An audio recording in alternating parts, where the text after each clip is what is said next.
na itong gulay o ganahan ko ingon ani no. Pagkabutanga kay ganahan ko kanang diretso lagi diri sa rice ba o. Problema mo din na. Tiyata ko paglaing pinggan o. Kaya mag-housewife, kauna ta. Naghanaw yung. Hello mga ka-housewife. Ciao ciao mga ka-housewife for today's video na si Samo sa gawas. Waragod. Dili maminaw, binikwa. Come here, it's cold. Hindi na siya maminaw mga ka-housewife. At saka kalaba ko pa lang, meron akong hinahihay dun sa labas. No ha, don't go out. You don't have shoes. Ayan mga ka-housewife, yung weather natin for today. At saka siyempre, luto tayo ngayon mga ka-housewife for today's lunch. May squash, onion, garlic, at saka meron tayong tauge. Or spring sprouts, ano ba yun, bean sprouts, and then cabbage mga ka-housewife. Lalagyan ko ng karne. Kunti na lang yung natirang ating karne mga ka-housewife. Ayan. Let's cook for our lunch. Ready na natin ang ating pambansang kawali. Ayan. Painitin ang kawali. Meron din tayong pinipwede itong oyster sauce. Soy sauce, parang ginisa ba? Gisa-gisa na ito nga ito ang gulay mga ka-housewife. Oil. Padamplin sa Maria. Meron tayong mix paminta. Siyempre asin. Ayan. Oil. Ayan, oily. Oil. Ayan siya. Mga ka-housewife. Siyempre, lunod na tuning ato ang kanakot, onion. Garlic.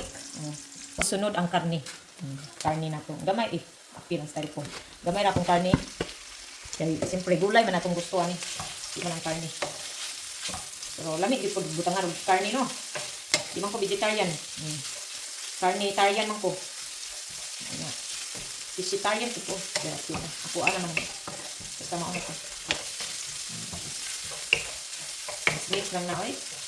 Simple na tayo ng pagluto ang kaswet. Karon kay na okay naman eh. Butang ang squash. Kay dugay man ni maluto ang squash. Nahanggi ko palabasa ang kaswet. Mix lang na ito na hantod. Maluto. So, tabunan na ito. Warm water pa rin. Or bunga na tubig ka muna bahala eh. Magandang sa warm water. Takluban na ako eh. Ating takpan, magigay tayo mga 10 to 15 minutes. Ako pwede man ko ready pa ang warm water. Asa warm water the real. Nakalimot ko. Magpainit muna tayo ng tubig. Ayan. Warm lang siya. Hindi kailangan magbukal-bukal. Housewife, ayan. Ilagay natin yung cabbage. Hindi ko alam anong tawag nito, no? Basta, mix na itong gulay at saka mix natin ba? Sabi, iwan ko kung masarap ito kasi siguro masarap. Gulay naman ito ah. At saka first time ko kasi gumawa ay lagay ng kalabasa, ilagay sa tawag yun. No? Siguro masarap. Takpan mo, hindi ko pa nilagyan ng tubig mo housewife. Or mamaya na natin lagyan timplahan. No? Hintayin natin, maghintay tayo mga 5 minutes. And then isunod ang tawag mamaya. Ngayon mga housewife, lagyan na natin ng tubig kasi kunti lang para dili mo dukot ba. Ganahan ko kunting sabaw-sabaw ba, magdili nga sabaw yun. Kana kung pangkuan sa kanin. Gusto ko yung ganyan eh. Ayan ha. Huwag damihan. Tama lang. Sabaw na to. Para maluto ang kalabasa o ang cabbage gamra. Di maka maluto, magdukot man, hindi na total tubig. Pan muna yung hanggang maluto-luto para isunod ang tawgi. Mabilis lang kasi maluto to mga housewife, no? Ito oh. Mabilis lang to. So mga housewife, sunod ang tawgi. Pagyan kay tawgi kay expired na mo guni siya. Ang expiring date diri ang tawgi oy. Sa Pilipinas ambot, na ba expiring date sa Pilipinas? Dili lang ko magtaog ingon ani, di man ko tikaw ingon ani at Pilipinas ning tawgi oy. Tawgi ang tawag yan. Kan kayo kung tawgi lagi. Purot na lang ako butang kay sayang man ko malabay lang. Purot na lang nato. Tanga na to ni og asin. Lagyan na tayo ng asin. Yan. Mga 1 teaspoon, 1 tablespoon. Kayo na bahala. Lagyan itong soy sauce. Masarap kasi mga soy sauce. Oyster sauce. Wala kung na lang yung oyster sauce ko. Kailangan kong bumili.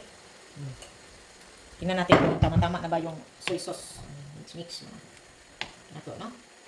Ayaw ko nang lagyan ng tubig. Siguro, yung tawgi mabilis ng tumag. Ang tubig, yung puning tawgi. Ang lamin ni Kay. Sayang nga itong gulay.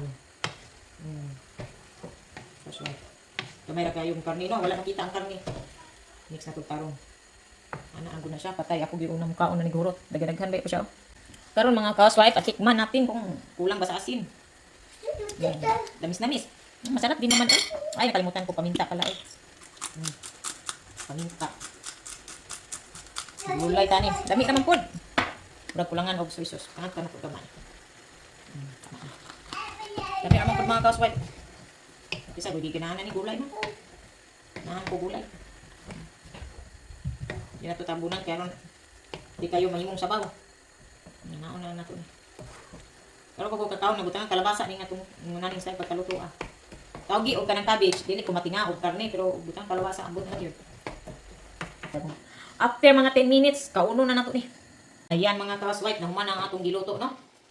Sakto na na, kaya tayo na tayo ma-overcook ng itong pagkaon. Gahukan ako kanon, kanin. Bisaya pa, luto. Kanon, luto na gani, luto pa. O na itong gulay, o... Kailangan ko giunanin, no? Pagkabutanga kay... Kailangan ko ka ng... Diretso lagi dito sa rice ba, o? Problema mo din na. Yan tayo pupurlain. Pinggan, o. Ayan, magka-swipe. Kaon na ta. Naghanaw yung kuha, eh. Kung itong bito kanin magka-swipe, o ayan, ang ginisang gulay na kuna na isabaw-sabaw gamay, o.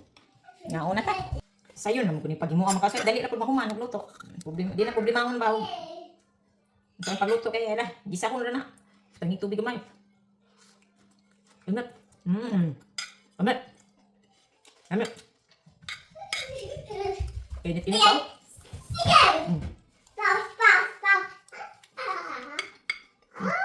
Good. May bata din rin dagang.